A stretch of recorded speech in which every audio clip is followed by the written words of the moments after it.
So, good Yeah. evening, all. Good evening, ma'am. Yeah, good evening, ma'am. Good evening, sir, and good evening, all the participants. I'm Dr. J. Priya from Christ University, Bangalore, and I'm here to share my paper titled COVID-19, a good teacher to anyone who is willing to learn. So, next slide. So, I need not say so many things about COVID. We all are aware of what happened because of the impact of COVID. Anyway, I'll list out a few things. We have come across the dramatic loss of human lives worldwide, and we were facing unprecedented challenges in terms of health, and it was an existential threat to us. And also, like there was a complete shutdown of educational institutions, offices, industries, businesses, etc. And even here, the conference, which could have been held offline, where we could have met each other in person, learned a lot from each other, like we are doing it in the virtual mode. And there was a complete lockdown of public life. It was completely shut off, right? And you see, the world and family economies were completely shaken. So when I look at these impacts, it is easy for us to imagine what will be the impact of these impacts, right? So I don't want to elaborate too much on that. So I would like to move on to the lessons this COVID has taught us.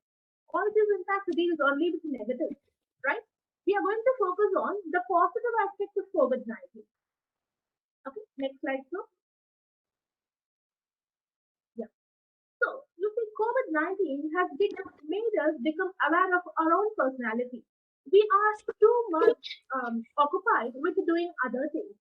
Like, we are in a rat race, isn't it? We are always worried about keeping our image, like doing the work. So many things occupy us. Our me time, our time is completely lost. We always seem to spend time in order to fulfill our duties and to satisfy others. So we have completely lost touch with ourselves. If we can recall Socrates and the famous phrase, "Know thyself." How many of us know ourselves?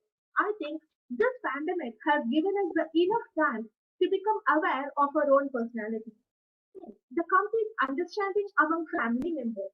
You see, in the busy, hectic schedule, where in the family both the husband and the wife work, only then they can manage their family, keep their families running.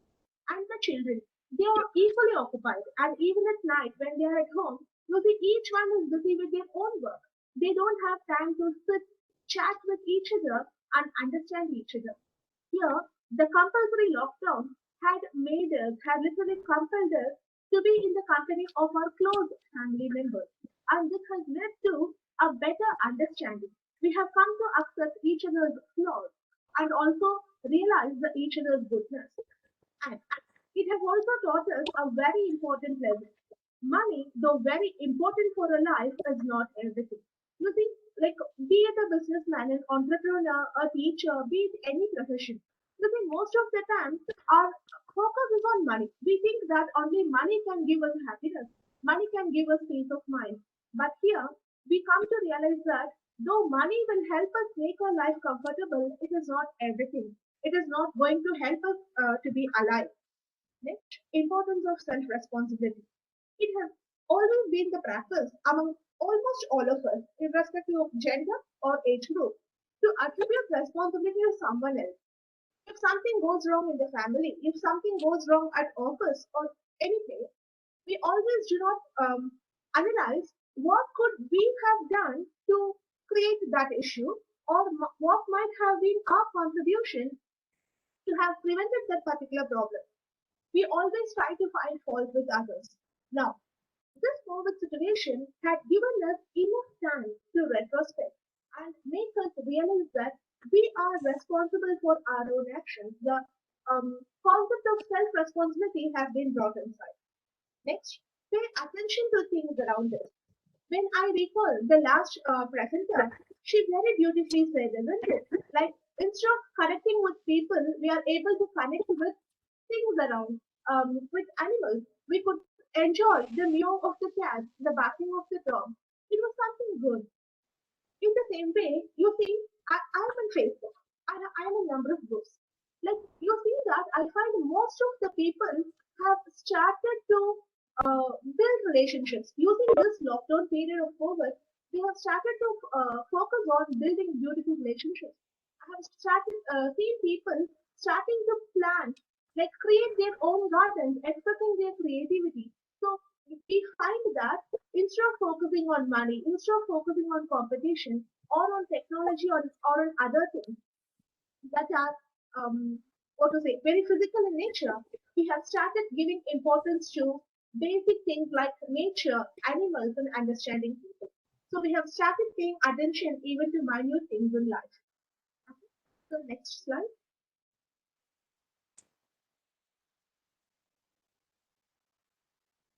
So can you please Sir? uh, yes. And you see, concern about the health of others. Most of the times we are concerned about ourselves. But I think this COVID has taught us the value to be concerned about others. It is not that we don't want to be COVID positive. We don't want also our neighbor to be COVID positive. Because if they are tested positive, we have the chances of getting affected a lot, isn't it? So we become naturally concerned about the health of others. We start focusing on other people. You see, the self-centeredness is lost. We realize the importance of living in the society. The society must be healthy. And also, it has taught us to realize how gifted we are. Most of the time, we have spent our life lamenting on our flaws, lamenting on the things that we do not have. But here, when you watch the social media or the news reports and find how people have suffered during this COVID, how their basic needs are not able to be fulfilled, we have come to realize how gifted we are. And the life that we lead is almost royal life. Okay? And this is a repetition here. Count our blessings instead of lamenting on the problems. See, it is a human tendency, like we always want to be on the comfort mode. As a result, what we do is, since the mind wants us to be always in the comfort mode, we fail to realize that we are in the comfort mode. We think that is the natural way of living. But if something happens, if something upsets the comfort mode, we are much worried about it. That is why people do not express their happiness over things they have. They always express their unhappiness over the things they do not have. I think COVID has taught us this important lesson to count on the blessings, to look around and notice what we have and feel happy about it. Next, it has made us realize that home is heaven. Most of the time, the children, even the parents themselves, they think that going out of the home is a way of enjoying. Going out of the house is a way of enjoying. They think that when they are away from the houses, they have freedom from the household chores and other work that they have to do. But here, the lockdown has taught us that our house is a safe haven for us. And nature is more beautiful without our interference. You see, we are so busy in our lives that we have failed to even notice. Okay, if we can recall the famous poem by, I think by, it is by Lee. I'm not very sure of the name. Okay, we don't have time to stand and stare. Yes, we are all so busy in the rat race that we just do not have the time. We did not have the mind to allot time to enjoy the beauty. And also, we see that we have negatively affected beauty, impacted nature in so many ways. And here, the nature has proved that it can be so beautiful with less human interference. You see, due to lockdown shutter of so many industries and factories, the pollution has greatly reduced. The movement of the people was restricted. As a result, the pollution due to vehicle usage was also was much reduced. As a result, you find that some animals and some birds which have been considered extinct have come to surface. Like um, uh, what to say, the wildlife has come back to the normal. It is much more beautiful than it was earlier. And another important thing, career backup plan is very, very important. You see that we are focused on doing one particular work. So, we are not worried about our hobbies. We have just given up our passions in the right way. But this COVID-19 has taught us how we have to have a backup career, something to support us, something that we are passionate about. That we say, isn't it? If one door closes, the other door opens. Like it is the key is in our hands to open the other door. And this is the career backup which I'm talking about here. So next slide. Now, life can go on without parties and pubs. We think that attending parties and attending pubs, attending functions, this is very important for life. This is the way that we can relate to society. But COVID has taught us that life can still go on happening safely and comfortably without all these things. And the most important thing, marriage is considered a very important moment or event in any person's life and in any family. And so much of money is spent on conducting that event. Now, this COVID has taught us that marriages can also be conducted within very low budget. That so much money need not be just wasted. And value of health and sanitation workers. You can see that these are the people who help us a lot. These are the people who keep the society, the environment clean. These are the people who ensure that we are enjoying good health. But how many of us have taken time to thank them? Or how many of us have taken time to think about them at least, think about the work that they do? But you see, this COVID-19 has taught us the value of these workers. You have found people honoring these workers. Where have you seen? Like, I have never come across things happening like this earlier. I was able to see this only during this COVID pandemic. Next, rediscover our passions. When we have been children, when in our childhood, we could have had different passions. We would have had the habit of reading, like knitting, gardening, so many things, or even to discover new things, to find out, discover new things. But as we grow up, we are calmed down by responsibilities that we have failed to realize or even recall our passion. I think this pandemic or the rest at home had given us the time to rediscover our passion and sharing household chores without gender bias. Okay, I can say that this has happened in most of the families because when both the husband and the wife work, you can see that most of the burden is on the wife. And moreover, if the family is well off, they hire a maid. And what happened during the COVID pandemic? Even the maids are prevented from coming to the houses. So it is the responsibility of the people in the house to do all the household chores. Now, the children who were not in a position or who were not willing to do the household chores earlier, you see, they were able to pitch in and they realized their responsibility and the sharing of the household work was done. Okay, next. Bring back all the traditions like namaste, bathing after going out, maintaining a decent distance. You can see that with the advancement of technology or aping the Western culture, we have realized that like some of our traditions are completely forgotten. We think that saying namaste, holding our hands and saying namaste is something bad. We like to shake hands, hug each other. This is the modern culture or the modern tradition. But you see, the COVID taught us the value or the importance of the forgotten tradition. It has taught us how safe is namaste for our health, how taking bath after we go out and come inside the home, how that is important for our safety, and also maintaining a distance, the social distance, right? So COVID-19 has taught all these lessons. Now, when I look at this, you see, I'm a teacher of English. Now, these lessons were learned by almost all the people in common. Now, here I'm going to focus on as a teacher, like I represent most of the English teachers here, and what have we learned? Yes, next slide, sir.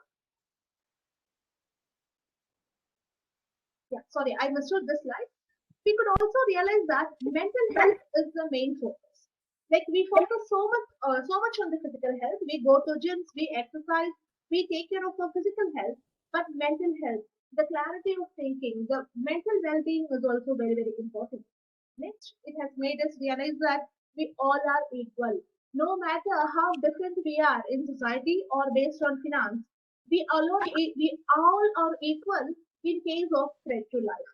And we have also become aware of the social and economic inequalities. Like we are worried, we are concerned about ourselves.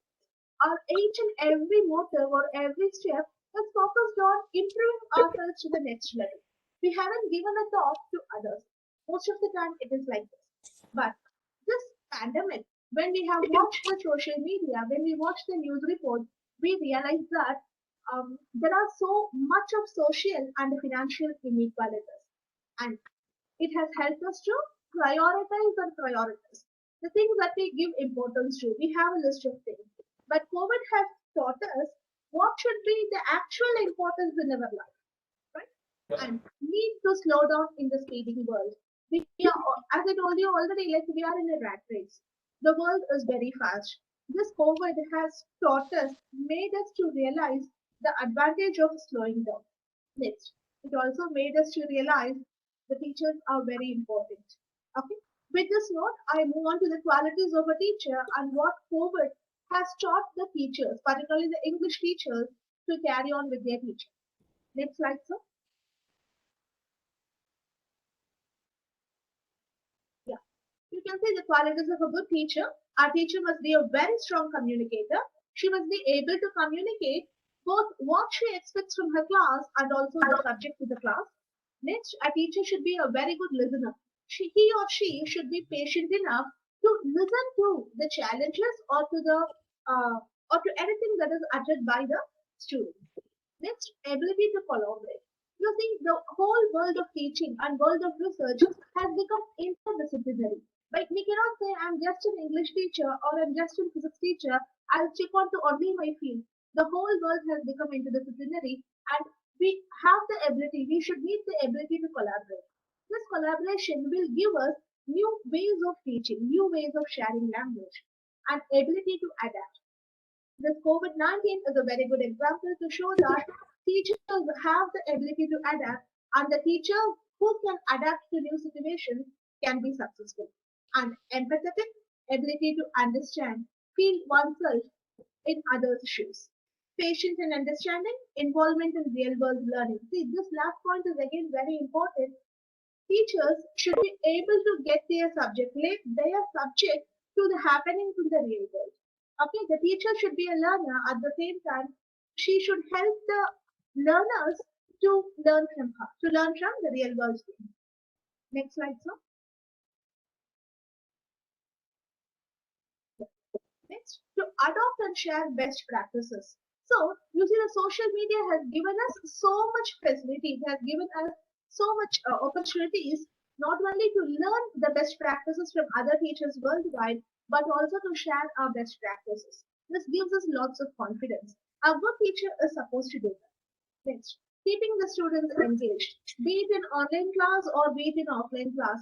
Keeping the students engaged and educating the students is the most important quality of a teacher. Next, being consistent. So, you see, however much this teacher may teach a class or expect from a class, students will be students. They may not perform up to the level, but still, the teacher should not give up her interest, should not leave her efforts. So, she should be consistent from the start till the end. Next, enjoying their work.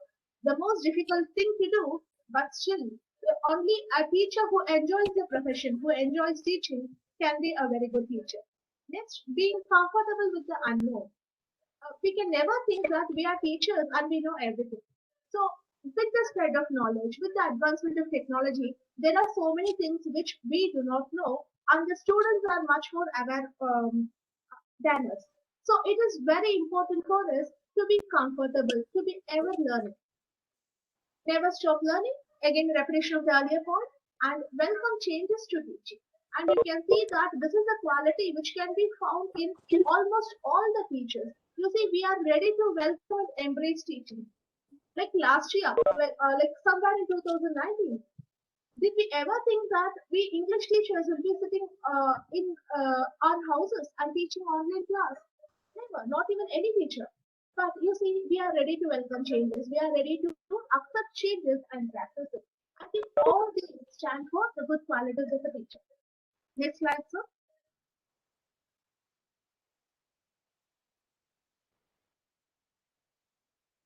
Yeah.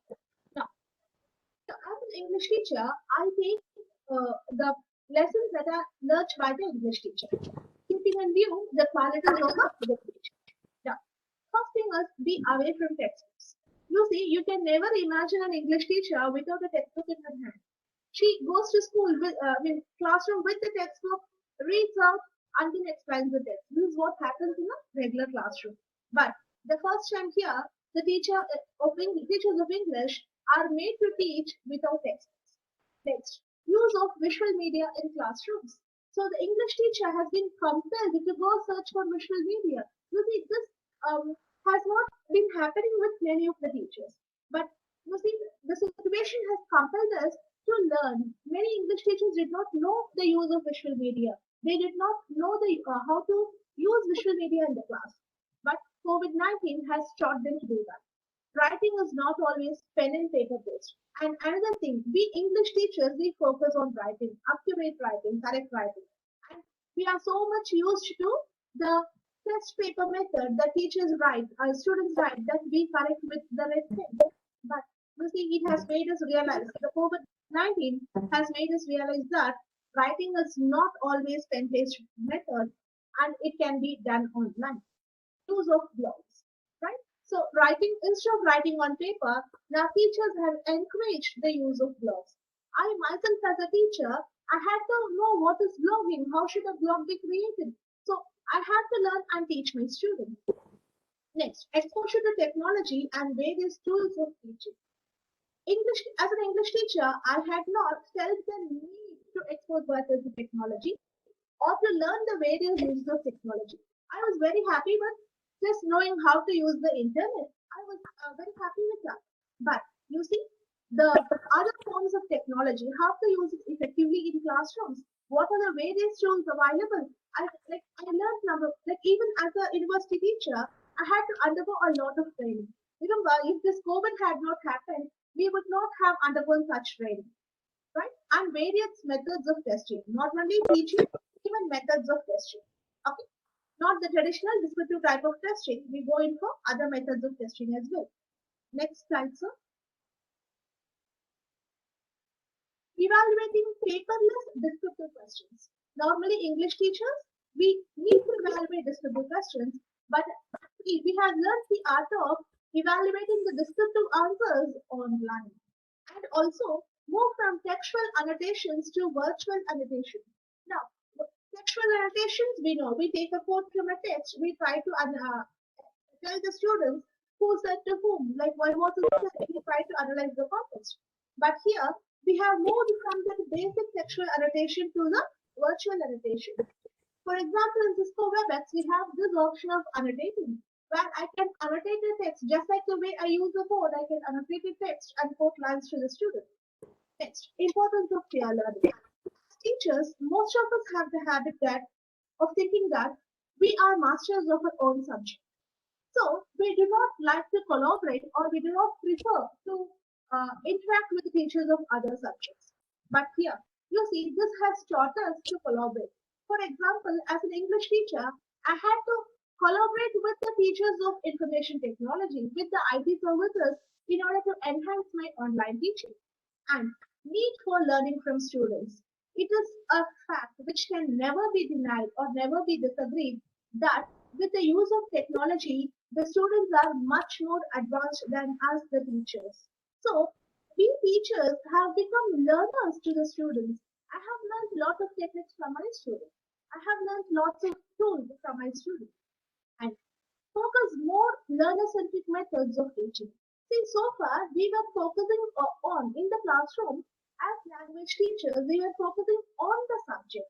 We were focusing on the text.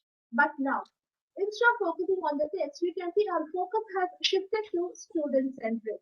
You see, the teaching methods have improved. We have want the students to understand. Okay, next slide, sir. Yeah. And you can see that this has made us, not only the English teachers, this has made almost all of us learners for life. You see, the teachers must be lifelong learners. Only then we will have something new to teach our students.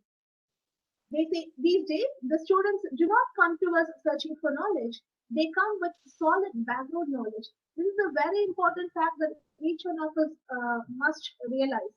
Students do not come searching for knowledge to us. They already come with knowledge. This is my experience at the university. What we have to do is we have to guide them where to go from here. The teacher's role is to show them the path of future and discuss and describe the path they are already on. So this is the main task. In other words, the teacher should be a facilitator, just a guide. So here the role of the teacher is completely changed. For to play the role of a facilitator, to play the role of a guide, I think the teacher should be lifelong learners. Next slide, sir. So with this, with this I have come to the end of the presentation, and excuse me if I have exceeded my time.